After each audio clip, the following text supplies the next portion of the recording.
그래도 많이 줄이네. 지금 이 정부에서 추구하고 있는 소득 주도 성장은 이미 유럽과 남미에서 이게 망한 제도입니다. 사회주의 분배 정책인데 이 정책을 취한 나라가 경제가 전부 망했습니다. 근데 망한 이런 소득주도 성장론을 이 정부에서 실험적으로 실시하려고 하고 있는 것은 앞으로 나라의 경제가 참으로 어두운 전망으로 갈 수밖에 없다. 그래서 이런 실험은 아마 중단을 좀 하는 게 좋지 않겠나 그런 생각을 합니다. 두 번째, 비정규직이 왜 양산되고 있느냐. 지금 정규직보다 비정규직이 많은 가장 큰 이유는 노동의 유연성입니다. 해고를 하기 어렵기 때문에 비정규직을 채용하지 않을 수 없는데 마치 이것을 기업의 탓이나 공공기관의 탓으로 돌리는 것은 잘못된 판단입니다. 비정규직이 양산되고 있는 가장 큰 이유는 우리나라는 노동의 유연성이 부족하고, 두 번째, 강성 기종 노조의 기득권 때문에 비정규직이 양산이 되고 있는데, 이러한 본질은 간과를 합니다. 이러한 본질은 숨기고 기업에만 강조하고 있는 거예요. 이렇게 강조를 하니까 기업들이 해외 탈출 러시를 이루고 있습니다. 지금 우리 기업들이 해외에서 만든 그런 일자리가 100만 개가 넘습니다. 한번 기자 여러분도 한번 취재해 보시죠. 100만 개가 넘는 해외 일자리가 지금 계속 해외 일자리만 늘어나고 있습니다. 국내 일자리는 줄어들고.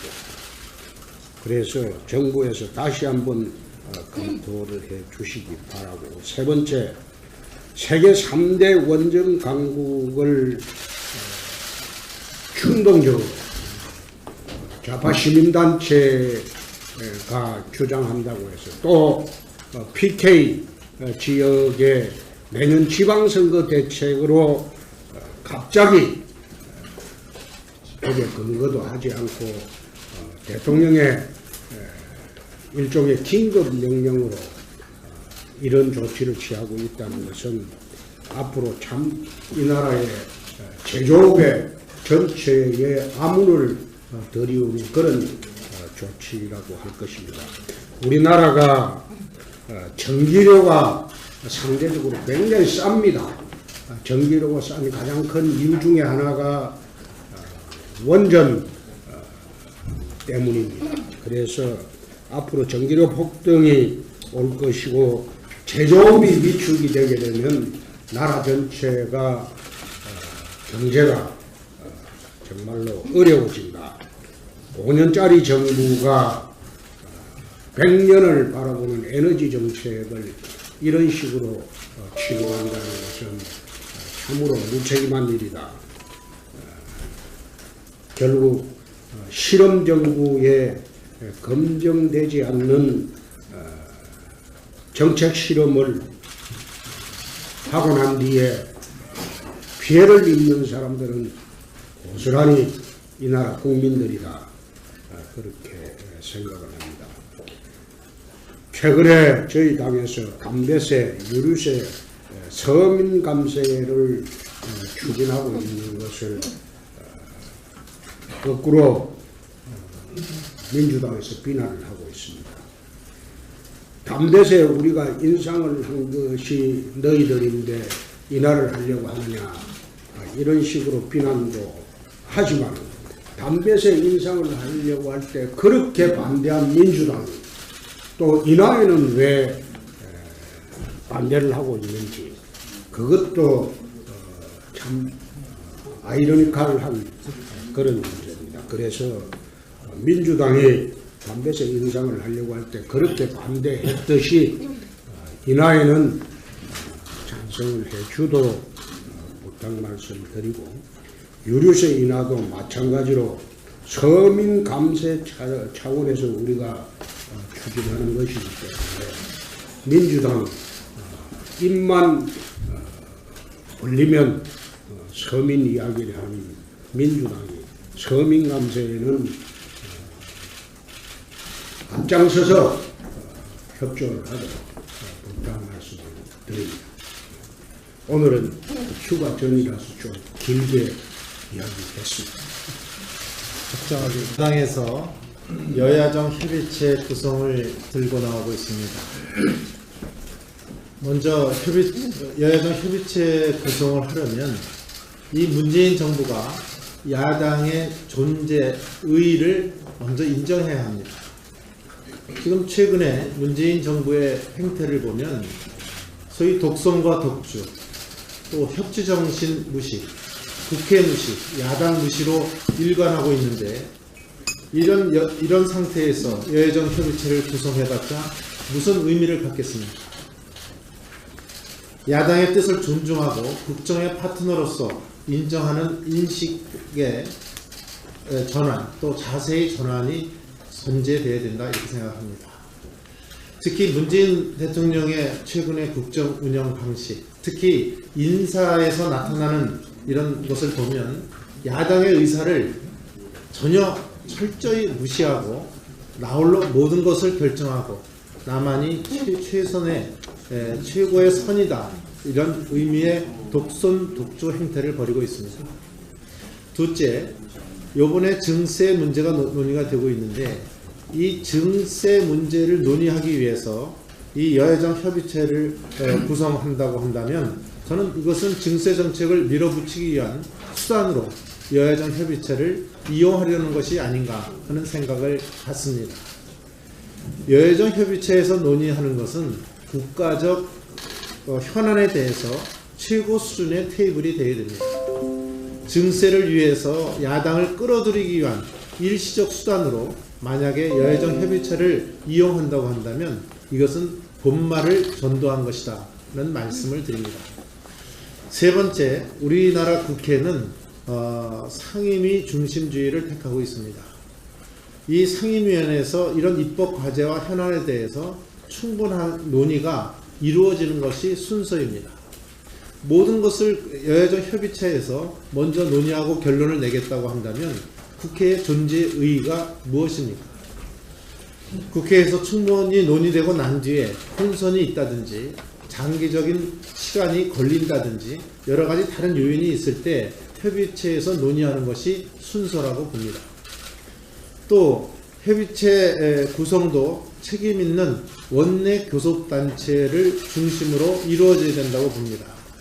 원내 교섭단체 중심의 국회 운영 원칙을 파기하고 여당의 들러리 정당을 끼워넣기 위해서 불과 몇 석의 자리의 의석을 가진 정당까지 협의체에 끌어들여서는 안 된다는 점을 말씀을 드립니다. 결론적으로 여야정 협의체는 문재인 정부의 대국회 또 대야당 인식 전환이 대전제가 되지 않고서는 실질적으로 운영되기 어렵다는 말씀을 드립니다. 입만 열면 협통과 소통을 얘기하면서도 이 정권이 협치는 내팽개치고 또 2중대, 3소대 정당들과 야합 날치기나 또는 작당하는 식의 꼼수 정치를 한다면 여야정 협의체는 또 한 번의 쇼에 불과하다 이렇게 생각합니다.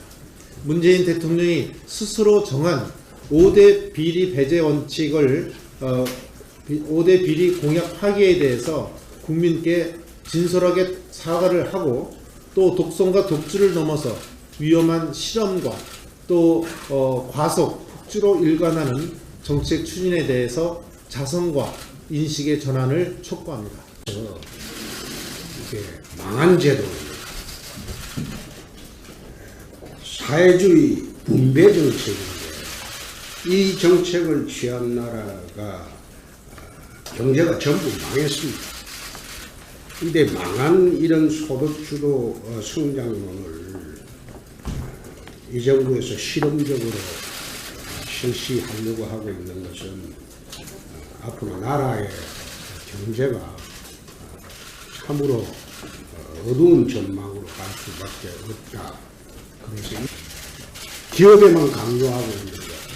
이렇게 강조를 하니까 기업들이 해외 탈출 러시를 이루고 있습니다. 지금 우리 기업들이 해외에서 만든 그런 일자리가 100만 개가 넘습니다. 한번 기자 여러분도 한번 취재해 보시죠. 100만 개가 넘는 해외 일자리가 지금 계속 해외 일자리만 늘어나고 있습니다. 국내 일자리는 줄어들고. 그래서 정부에서 다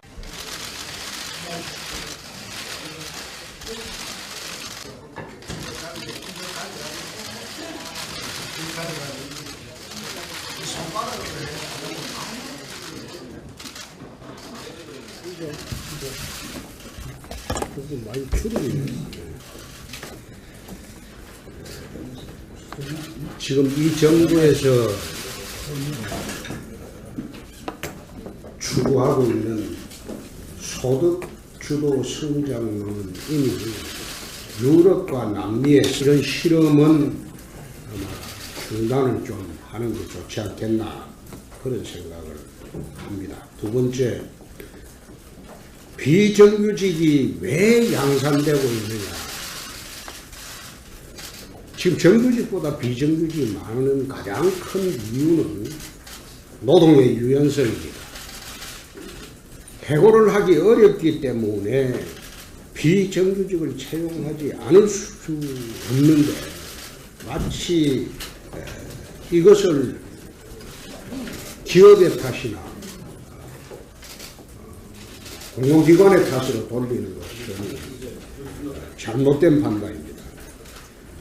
비정규직이 양산되고 있는 가장 큰 이유는 우리나라는 노동의 유연성이 부족하고, 두 번째, 강성 기종 노조의 기득권 때문에 비정규직이 양산이 되고 있는데, 이러한 본질은 간과를 합니다. 이러한 본질은 숨기고